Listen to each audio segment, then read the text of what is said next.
I'm really happy to welcome all of you as the founder and president of Unveiled, Bridging the Gap to Sponsorship. A little bit about Unveiled. We are committed to sparking transformative change and opening doors for underrepresented voices. Unveiled, Bridging the Gap to Sponsorship is a nonprofit dedicated to disrupting the cycle of women and underrepresented groups being over-mentored and under-sponsored. That keeps so many talented individuals from advancing. Our mission is to ensure that everyone has equitable access to opportunities for meaningful career growth. Today's Fireside Chat is part of a series designed to bring forward robust and honest conversations that tackle real-world challenges with actionable insights. As we amplify our impact, we invite you to become an active part of this mission. By joining Unveiled, you gain access to exclusive invites beyond all these amazing offerings that we already have to elevate the mainstream conversation, discounts, and a network of change makers working across diverse industries, all while raising your own profile as a leader committed to equity through curated sessions with you as a host or guest. We also encourage you to consider our Unwind with Unveiled cohort program, a unique experience tailored for underrepresented groups in the tech and product industry or functions. It's meant to help you navigate the executive landscape. So the 2025 applications are open. Let's break barriers together. And with that, I am happy to introduce our topic of today, the glass cliff phenomenon, leading on the edge. Jennifer Elmashni, she is our host for today's session. She's a 20-year innovative and results-driven commercial executive with a passion for building disruptive businesses and brands. Her expertise lies in transforming businesses through strategic use of e-commerce, digital marketing, omnichannel, and change management capabilities. She has a proven ability to scale operations globally and deliver accelerated returns as P&L owner and business enabler. Jen most recently held the role as General Manager of Rocketbook by BIC International, which she took on after Vice President of Global eCommerce and Digital Marketing with BIC.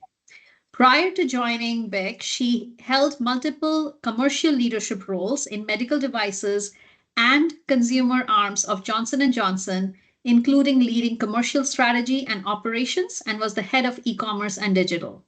Jen started her career in management consulting with Booz Allen and began her e-commerce journey with Walmart.com. We are thrilled that she's joining our powerhouse team of 2025 Cohort Advisory Committee for Unwind with Unveiled. Our guest for today, Dr. Swasti Gupta-Mukherjee. She brings a wealth of knowledge and a fresh perspective to our mission at Unveiled. Her pioneering course, Finance for a Sustainable World, integrating sustainable development concepts into the core finance curriculum, has earned international recognition as the winner of the prestigious Ideas Worth Teaching Award from the Aspen Institute Business and Society program. Her expertise lies in investments, capital markets, inclusive growth, and sustainable finance, with a focus on linking UN Sustainable Development Goals with financial market outcomes. Dr. Gupta-Mukherjee's strong commitment to inclusive financial systems drives her vision of championing underrepresented groups in education and business, bringing new perspectives as strategic advisory board member at Unveiled, Bridging the Gap to Sponsorship. With that, I will hand it over to both of you with an opening question. Both of you are here on the Unveiled platform, and I'm really glad that you have joined our mission. Why Unveiled?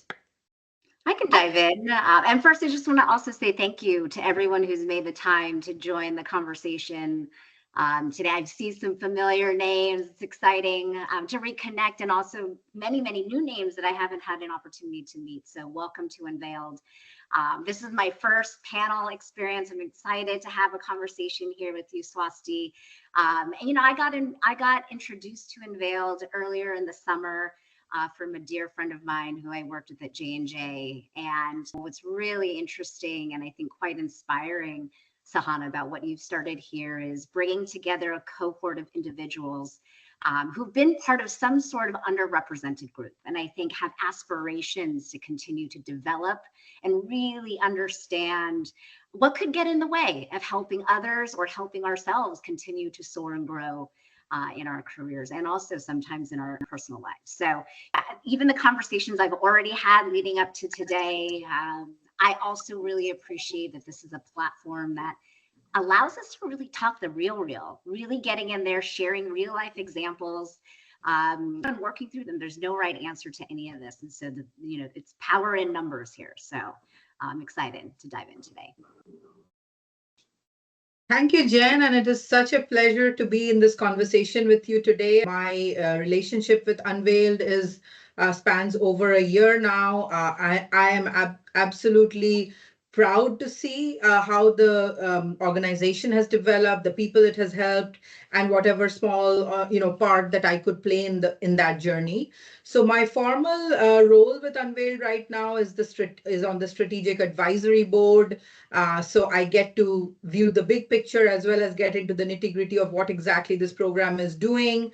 And I have been so heartened to see how it has benefited people, to get the feedback, to hear the stories, and just be part of this family. And Unveil has really become a family with a common mission, right? The mission being how to make the playing field more even.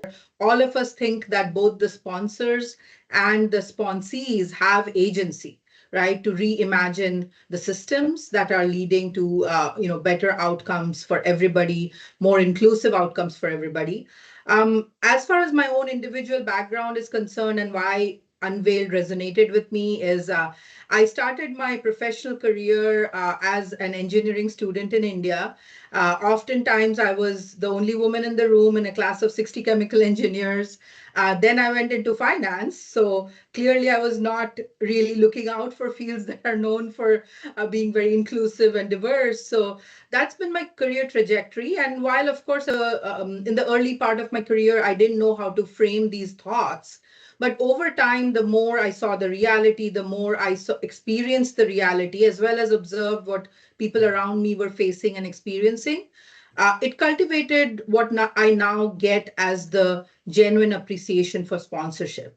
We need to be those people at some points, but we also need people who are advocating for our talent in the rooms that we do not have access to. And that is really what Unveiled is all about, and the Unveiled family is all about creating. Building on, I think probably many of us have been in, those situations where we feel like we're one of few. And even in particular, certain industries or certain functional areas may even have that dynamic. You mentioned finance. I know as I continue to have ambition in my commercial leadership career, I can definitely relate. Now, the body of research that you've done has been so vast and quite impactful. And the conversation we're going to have today is about the glass cliff phenomenon, which, I'm also still learning from you. And, I'm excited for you to share with us. Maybe if you could start with what is the glass cliff phenomenon? And then in your research, what are some of the findings and really interesting key takeaways that can spark our conversation for today? Absolutely. It's a topic really close to my heart. I'm glad that we were able to get real data and use a comprehensive data set to create the empirical evidence to make an informed conclusion about it and how to use it in terms of the practical applications. So just to set the baseline of what do we mean by the glass cliff phenomenon, right? So on and off, we have seen this in popular media narratives, etc., recently in various situations. To give a historical perspective of where the term was coined by a group of management scholars who started observing this pattern in their data that CEOs of large corporations, whenever there's a CEO change, women CEOs are more likely to be hired when the company is in crisis. So basically, if a male CEO is getting fired during a crisis, the likely next CEO in the middle of that crisis is more likely to be a woman, as opposed to the firm doing well and going along its business in a really successful way, and then a diverse manager is hired. So the original result was related to women who tended to be hired much more frequently in times of crisis than in times of stability and success at organizations. Now, why is that important? I mean, as we will, I'm sure, get to in the conversations later, is it's important because it is determining the environment under which this person is being given a leadership role. And as we understand, there are parts of the role that we can influence and control, and there are parts of the role we cannot influence and control. And usually in crisis situations, the uncontrollable parts could be quite decisive and quite a lot, right? So it really determines the overall path and whether this leader is being set up to succeed or not, and how they are being evaluated, right? So that's why this is an important question. So the original results were related to women in CEO roles, but then the same pattern, when researchers looked at it, was also observed for other minority groups like ethnic and racial minorities. So we see this pattern repeatedly in the corporate world, and largely these were businesses, the CEO positions were being analyzed here, where women were hired much more frequently in times of crisis. And yet, this doesn't quite sit well with what we have seen as real progress in how women and minority groups are doing academically. Because there are statistics to show, I think, as far as percentage of the workforce is concerned, and under 30% of the workforce were women in the 1950s. And then now, more recent years, it's just under 50%. We can have our opinion on whether we are impressed with that or not, but we can admit that it is progress. And yet, when we look at the number of Fortune 500 CEOs, it's just about 10%. So the workforce is just under 50%, and the number of CEOs in the Fortune 500 who are women is just under 10%. And it's not really a whole lot different if we look at other characteristics like racial and ethnic minorities. So I think it's a conversation worth having. That is, why is this happening? And what does this really mean for the trajectory and for the higher rungs of leadership having more equitable access? Right. It's interesting. A few things you mentioned here in terms of, and I know that the initial sort of glass cliff was focused on the gender inequities between men and women, and particularly bringing in women leaders in times of crisis. This idea of what we can control and what we can't control, and how much effort and energy we assign to those entities, especially in times of crisis. The other thing that comes top of mind for me, and I can share an example where I can very much relate, although not in financial services, but in a couple of other industry experiences, is this idea of familiarity. I think when organizations are, whether it's in a corporate or a nonprofit environment, profit for profit, when you're in times of crisis, I can imagine that you have a sense of what worked in the past or what may be traditional, which could be a profile that is not a woman profile or someone of a minority ethnicity, a racial profile. Now is the time to bring them in, because we have to try something different. And I think back to a couple of experiences I've had, one in a situation where the business was on a fast decline, I would put in the bucket of crisis of needing to stabilize. Another situation of launching a breakthrough product in the industry that had not been done before, that was very complex, high stakes, and a lot of uncertainty. Also felt like these times of crisis. And in both those situations, I was given access. Here's the opportunity, Jen, to help us lead through these situations. And when I think about where there were many times that I felt like, yes, okay, we did this, we accomplished certain milestones, and there were many times where there were many failures and things that just did not go as planned. And I think about those times that were successful, it was because I leaned in to things that felt very authentic to how I approach these challenges, that needed that extra lens and sort of diverse, non-traditional way that I could control. And the other situations where it felt like it just fell completely flat, a bit of a disaster, taking ownership for why didn't this part work? That I think I leaned too much on trying to do things other ways that maybe I could have leaned on the more untraditional ways, even bolder and bigger, and taken more risks. So I would love your perspective in this idea of control versus uncontrollable factors and how that plays a role in the success or maybe not so much of leaders in this position. I think that's a fascinating question because I feel like it applies to all the different industries. You mentioned your experience, which I know has been in sectors other than financial services, but it's so relevant to our research. And this research is in collaboration with my friends and colleagues, Dr. Hemi Choi and Dr. Richard Fu. We, first of all, started thinking about financial services industry, which is already well known as not really being one of the leaders in diversity and inclusion by all the kinds of metrics that people have studied.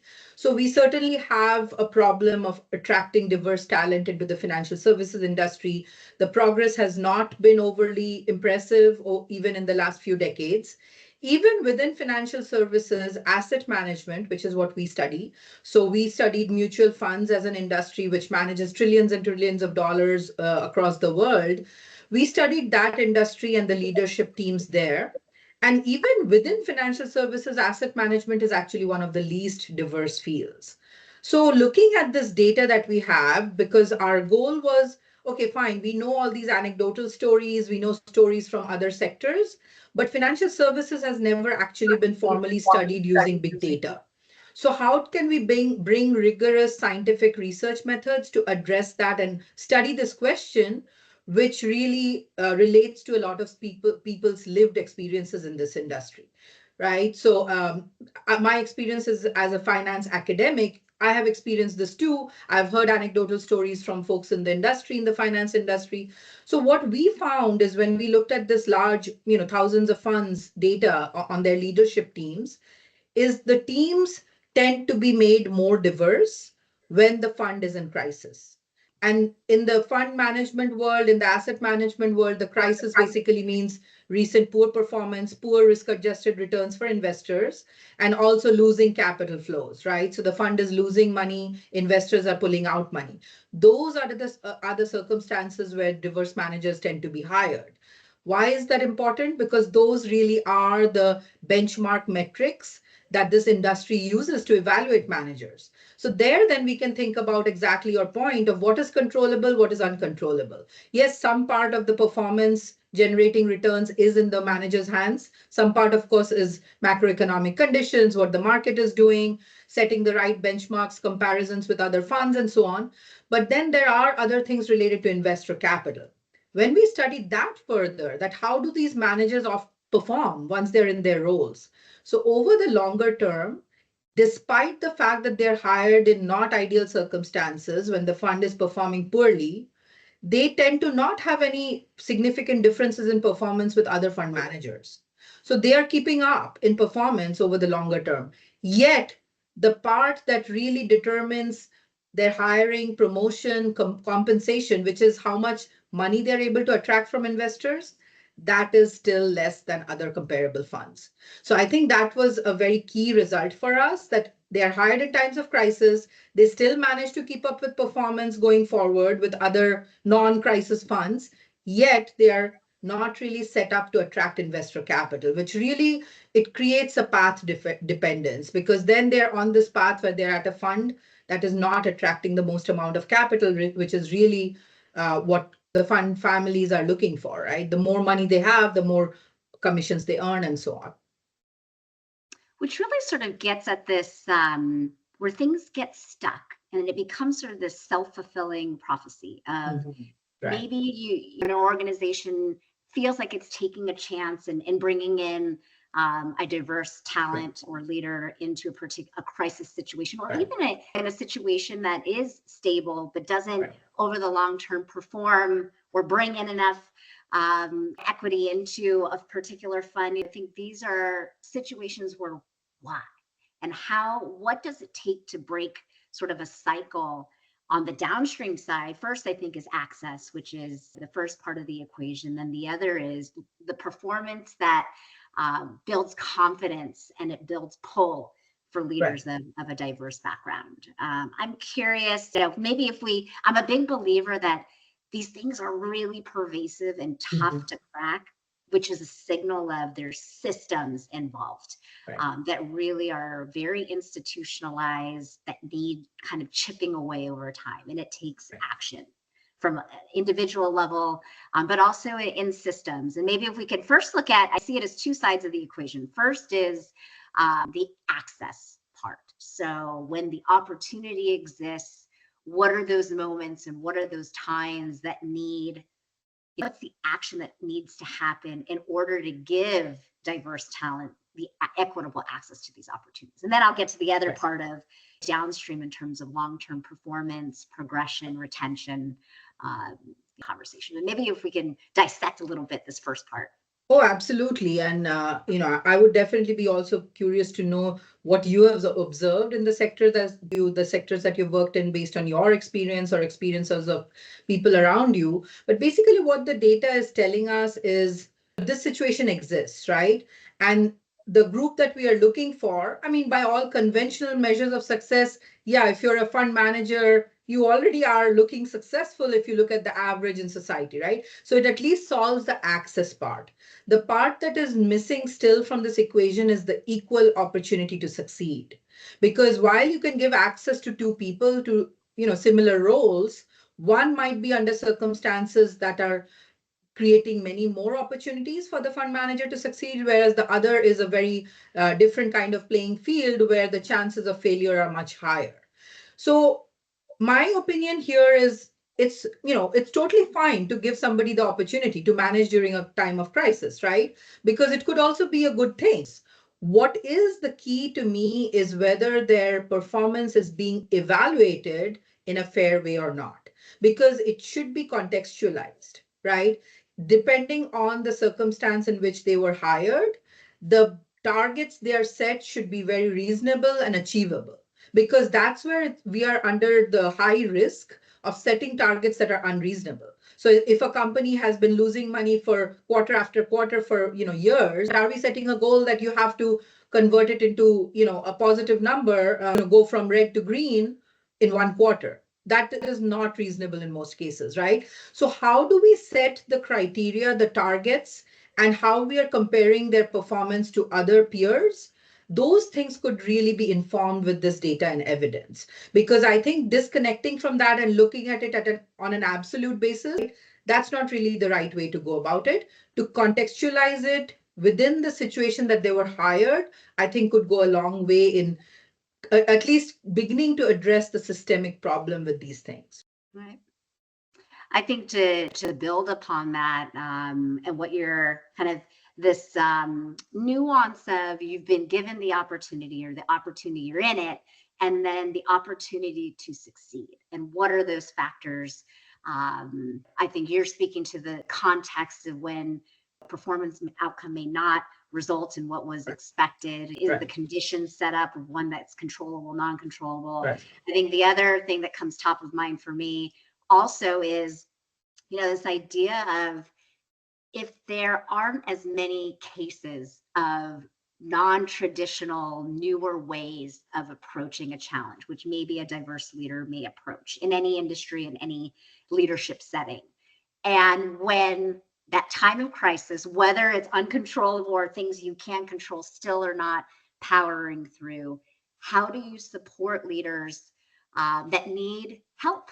And I think for me, I think back to these, those moments where I should have raised the red flag even higher. I should have shouted from the rooftops even louder to bring visibility to how significant challenges were. And I think for me, I think, okay, is that not wanting to unveil my vulnerability?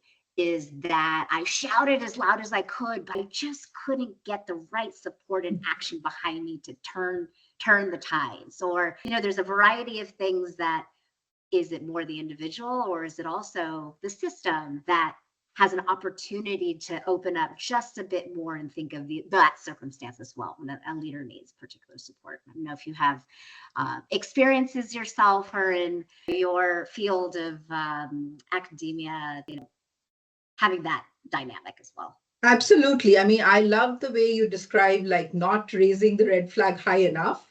So there were times I can reflect back on myself where I've been in rooms where it was evident to me that there was an ongoing crisis, right, which I was being asked to address. But even if I put up a red flag, it was very tentative and a very tiny flag, which nobody saw, right? So that's not really effective because, and I think that to some degree, we also need to build our own awareness and skills to really think real time of how we want to present the situation. Because I think many of us, and I can certainly say that that's my cultural and family upbringing, where I felt like maybe calling those things out sounds like I'm complaining, which I don't want to do. I just want to show that I'm tough enough to deal with it. So I think while it's totally fine, and obviously we are expected to show that we are qualified to deal with the situation, but I think we hesitate to say that we are dealing with a really tough situation. We are more focused on proving that we are tough rather than the fact that the situation is also tough for us to deal with, right? So I think those are things that having a bigger picture understanding of these nuances, these systemic problems, that helps. Another way it helped me in thinking about it is to first of all understand that it's not just me who faced this, right? If I can understand the average patterns of what is happening in a lot of sectors, a lot of businesses, a lot of contexts, that will help me understand how to better evaluate my situation. I think, for example, a fair question to ask for anyone in the audience or anyone who will listen to this conversation or be part of this conversation is, why do these things matter for me, right? Why does the glass cliff matter for me? Why should I understand it? I think one of the core things that is useful to understand these general situations that occur quite systematically is that we can develop this form that I firmly believe in, a form of data-driven self-advocacy, right? So yes, we are advocating for ourselves, but not just in a qualitative way. We can actually say that, look, this is what is happening, and I feel like my situation is similar to this. So make sure that the processes, the ways that I'm evaluated as a leader, as an employee, it's objective, it's accountable, and within the context of the situation, which I think is really the important part here. Because oftentimes people are either intentionally or unintentionally in this trap where they're being evaluated devoid of context. And I think that's a big problem. Yeah. And I think I wrote this down. It's not just me. I think there's can build a lot of power behind taking these moves. So I can also very much relate to cultural upbringing. I'm fourth generation Chinese American, and I still very much have deep rooted Asian Chinese values that oftentimes go in conflict with what is required of senior leader, very visible positions, especially in times of crisis. So challenging the status quo, being the loudest in the room, I call it, to shake the trees so you get your voice heard. And these are things I still am practicing. And I think for me, the step to make is being aware of when those situations happen and how I have to find my own way.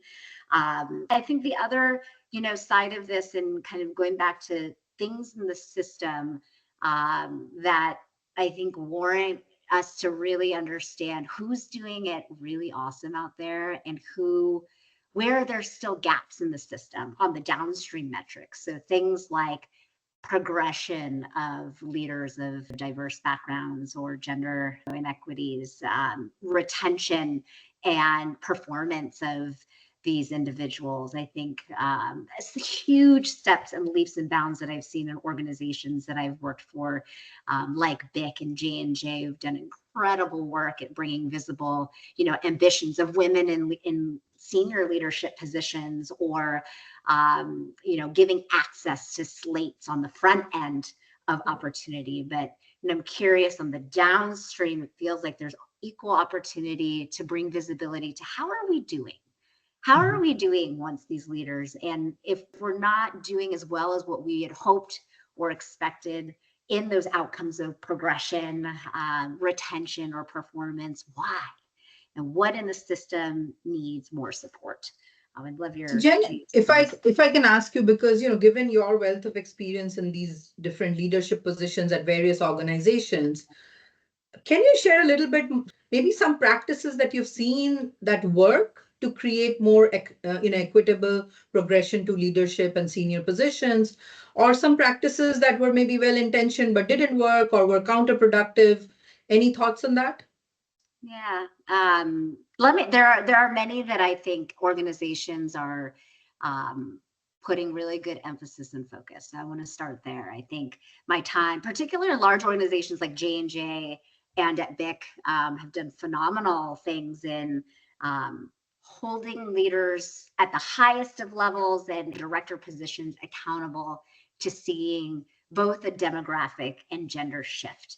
And I think by putting metrics out there, we want to see, a 40% diverse slate of candidates, or we need to have an improvement of women in a certain level, whether it's director, senior director, VP, and above levels, and a certain improvement over the course of the year. I think these metrics and publishing them out into very visible forums is a huge step in the right direction. I think it gives accountability. In addition to that, having forums that showcase talent of these of underrepresented groups and snippets of using communication vehicles to share stories. I'm a huge fan of storytelling because anecdotes and real action can be very, very simple. I feel like is how you're going to create this sustainable change. So, I had some both of those larger organizations have these vehicles where you're showcasing leaders, so you can see it's not just me,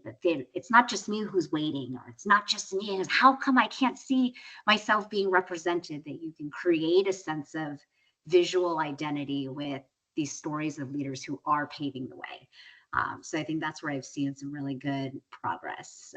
Where I would love to keep pushing, any organization is putting a stake in the ground on looking at performance and retention. And I think many of it may be is that there's a skill gap. And where along the way are there's inequities in development or tendencies that might get in the way of being able to have the muscles to succeed in these positions. Absolutely. And I love the fact that you mentioned the skill gap, because part of the systemic problem is an existing objective skill gap where people from minority groups and disadvantaged groups don't have the same training and education.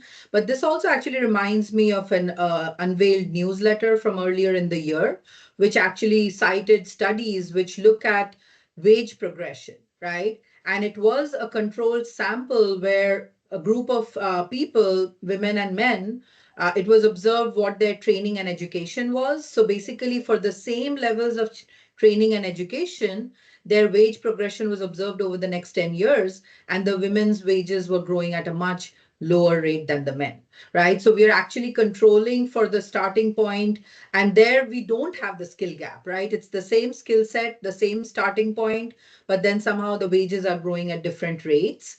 And of course, we can dig deeper into why that is. So I think we have to acknowledge that in some cases there is a skill gap where we have to address that skill gap with education, training, coaching, mentoring, all of those things. And then there is another absence of skill gap, but inequities exist, where it's more about sponsorship, equitable access, elevating people and giving them opportunities in all the settings, making every rung of the economic ladder accessible, right, based on similar skills. So I think that's a really important point to make, because that I think is playing out in all the different sectors and industries to different degrees. And Swasti, maybe as we wrap this portion of our conversation, if you could leave the group here with one or two words of advice as it relates to the glass cliff phenomenon.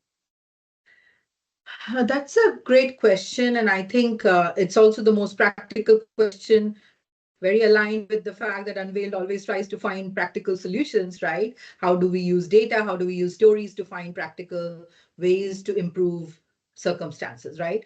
So first thing I would say is to use this kind of understanding of the glass cliff phenomenon or similar research to develop the advocacy skills and to develop the situational awareness. So whenever a person is taking on a new role, they should have the situational awareness. And we develop situational awareness instinctively, right? When we are driving, we look forward, we look backwards, we look sideways. That's the similar approach we should have to any kind of new role we are taking on or any kind of additional role we are taking on, because that helps us frame what we think is a fair opportunity to succeed. because then our self-advocacy can be based off of that, right? To prevent the fact that we are walking into situation blindfolded and then suddenly told that you're not meeting our standards. So to set reasonable standards for yourself, but also to make sure that the people giving you that opportunity are creating the circumstances and evaluating you in a way that's fair for the situation, right? So that's situational awareness. And the other thing I would say is also self-awareness. We have our own blind spots and cultural mindsets, etc., that sometimes get in the way of how do we tackle these situations in the most effective way possible. So as a sponsee, we can certainly develop that awareness that where am I getting this opportunity? How do I frame this opportunity? How do I succeed in this opportunity? And create the right framework for what is my starting point? What is my desired destination? Is that reasonable, right? And the other thing is also, if I'm a sponsor, to ask ourselves this question, develop that self-awareness. Am I elevating diverse talent in situations which give them a fair opportunity to succeed? So I think that'll help us become better sponsors to play our part in making it a much more equitable, sustainable, systemic change towards a positive, more resilient workforce. I love that. It's well said. You stole all of the things I wanted to say as well. Maybe I could just do one last ad and then, Sahana, I'll leave it over to you. I think awareness, self-awareness, awareness to your context and for others, both if I wear my sponsor kind of advocate to help pull others up, and also as I continue to develop and grow for myself, it can be very hard to take just one step forward. So I think first is being aware of those situations where it might feel really uncomfortable, whether you have to raise your hand just a little bit higher, or you need to open up the conversation of looking at context as well as, what is controllable and accountable that you're doing, and finding the delicate balance. But I encourage everyone just to take that one step, because what's the worst thing that can happen? There's nothing other than just trying. And I think building that muscle of trying will help build momentum in action. This was so insightful and such a fascinating topic. And I can speak for myself, I definitely was resonating with so many of the experiences. So thank you for that. Based on various conversations through Unveiled, whether it's with our Unwind with Unveiled cohort program, which is actually senior women in tech and product. That's the demographic typically who go through that program. And through those conversations over 8 months, or when we are working with members, or even in some of the workshops that we have with self-advocacy, one of the conversations that we really comes out quite actively is this balance of almost kind of being conditioned to focus internally for whatever is happening, like that we have to figure it out on by ourselves, versus really looking at the bigger picture and holding that bigger picture, holding others accountable for their part in making us successful. And I think that's the balance where, especially with underrepresented groups, where I'm being given a chance, right? That's kind of, because it's also so difficult to get to that point. I think that's one of the challenges is when we do get that chance, we almost feel like we have to deliver everything by ourselves, versus actually saying that, no, I need to hold you accountable for the part you play in this. I'm nodding my head so vigorously, because every scenario I've been in that has felt like crisis, and in retrospect, hindsight is everything. And if I can reflect on all those times where it felt like there was failure, and I think failure comes learning and it comes building muscles and makes you better. But many of those initial kind of gut reactions is, I didn't do something. And I wish I had brought everyone in to feel the same sense of accountability, and having the right tactics in a tactful way to bring folks along. Because I think that's part of there's a great sense of ownership, like you said, Sahana, in when you're given these opportunities. There's so much writing that you must showcase greatness. So, I think for me, in retrospect, I wish in those instances I had been more vocal about the context and having everyone feel the same stake of accountability, and also the solutioning. I probably will always like deem myself as glass half full, always will admire the things that we have and how can we extract more from what we have. And in those times of crisis, I think the natural tendency is to really dive on why are we depleted for the glass that's half empty. And bringing teams together to hold that sense of solutioning, because I think that's how you can bring that kind of joint accountability as well. I think, Jen said it so and so expressively. That one is hard to beat, but I just have to build on this just a little bit because it's making me think based on Sahana, the question you asked and what Jen said. I think if we look at the two extremes, how do people react to these situations? One extreme, which is what we focused on or we gravitate probably more towards, is to think that a lot is in our control or 100% is in our control and we are holding ourselves accountable, not holding the situation and other people accountable enough. That's one extreme. The other extreme is to blame everything on external factors, right? And not take any agency that this is what I can influence. But my instinct is the right balance is somewhere in between, right? We have to know what we can be held accountable for, what we can influence, but then also be able to hold those around us accountable, the situation accountable, and then determine outcomes or what are better outcomes in a reasonable way, right? To build on your point. So I think the accountability is a key part of where we are assigning control and accountability. There's a question about our cohort program. Talks about, can you please mention the program for senior women in tech? Any links to help us learn about it and what's the entry point?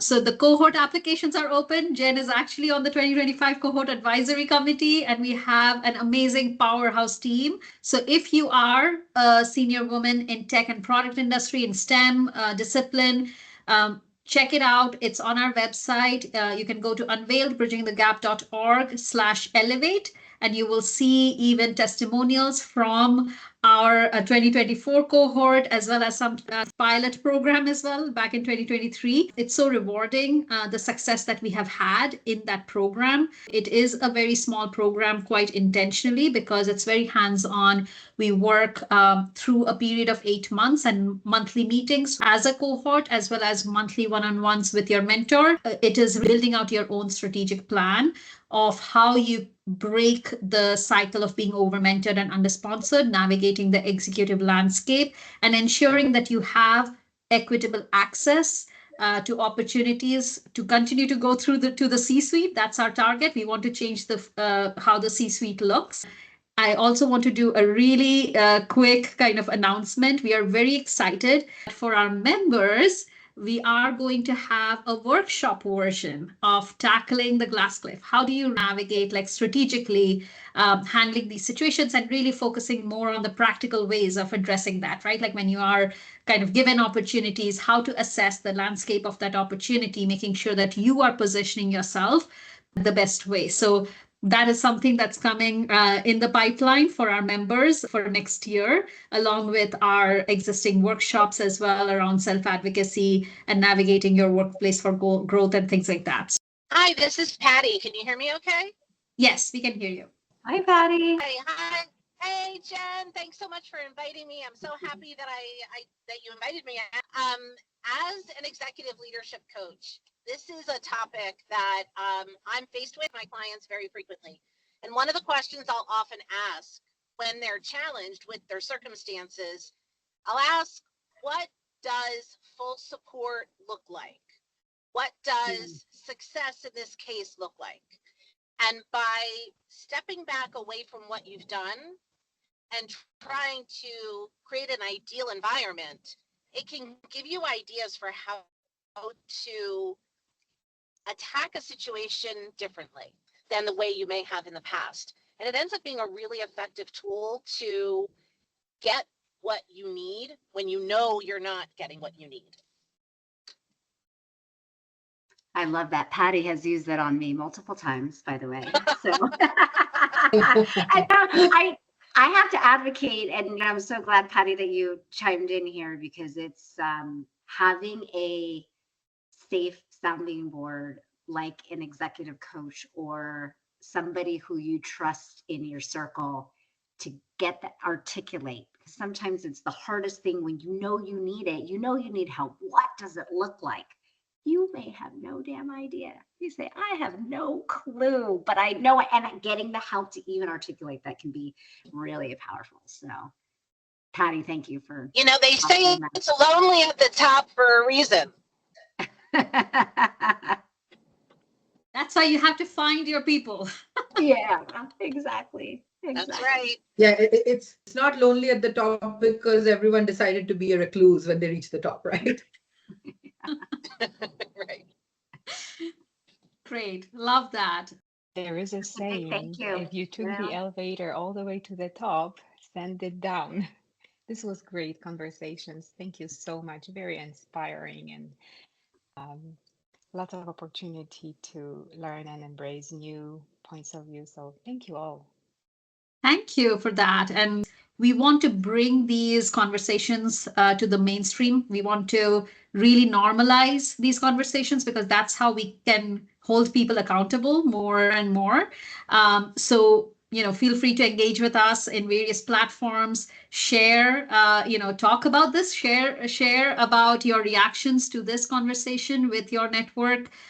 So we can bring more people along on the journey with us to really drive true change. It was such a pleasure, and looking forward to more productive conversations and aligning everybody with the mission and making progress. And just a big thank you for the conversation, Swasti, and sharing your perspectives with us, and for everyone participating today. And I'm excited to dive even deeper into Unveiled. Show us some love, like, subscribe, share, and tell us what questions do you want answered in a future episode.